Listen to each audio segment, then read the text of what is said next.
Clerk. Speaker, I ask leave of the House to move amendments 1 and 2 as circulated in my name together. Is leave granted?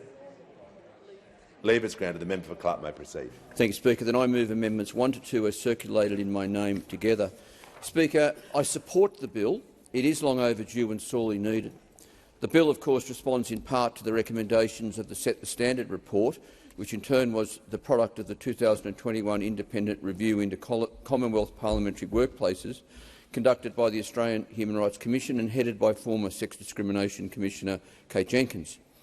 Speaker, as many in the community would remember, the Jenkins Review was established with the support of both major parties and the crossbench in March 2021, following a litany of reports about the toxic, unsafe workplace culture in Parliament House, including most notably the allegation by former Liberal staffer Brittany Higgins that she was raped in a ministerial office in 2019.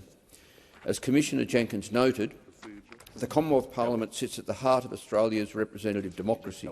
As one of the country's most prominent workplaces, it should serve as a model for others and be something Australians look to with pride.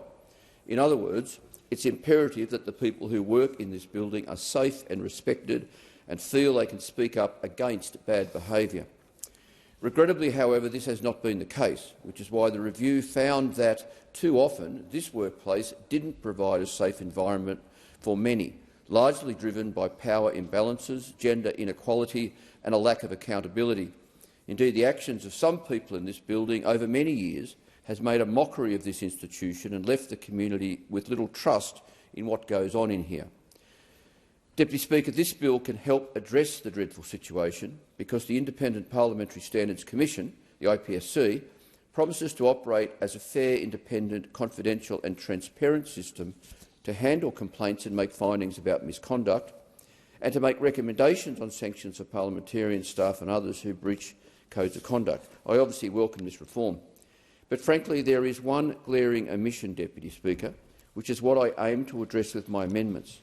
Yes, the bill as currently drafted empowers the IPSC to receive complaints, conduct investigations and make findings about whether a breach of the Code of Conduct has occurred.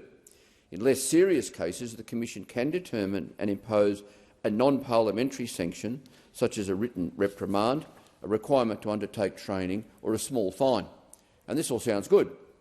The problem, Deputy Speaker, arises in more serious cases where a matter involves a serious offence and the power to impose sanctions is taken from the IPSC and given to the Privileges Committee. Serious offence is defined as an offence involving assault or sexual assault or any other offence prescribed by the PWSS rules. In these cases, the IPSC would provide its findings to the Privileges Committee, but it would be up to the Privileges Committee to impose any sanction, which might include a fine, suspension or even removal from a committee. And this situation, Deputy Speaker, flies in the face of the Set the Standard recommendation for a fair, independent, confidential and transparent complaints processing mechanism which holds parliamentarians to account for their poor behaviour. Now, Speaker, I am on the Privileges Committee and I have great respect for my colleagues there. I'm the first to acknowledge that it's a highly respected committee with a reputation for being multi-partisan, collegiate and collaborative. However, it's not a given that this collegiality will always exist, nor that the public will always have confidence that it exists.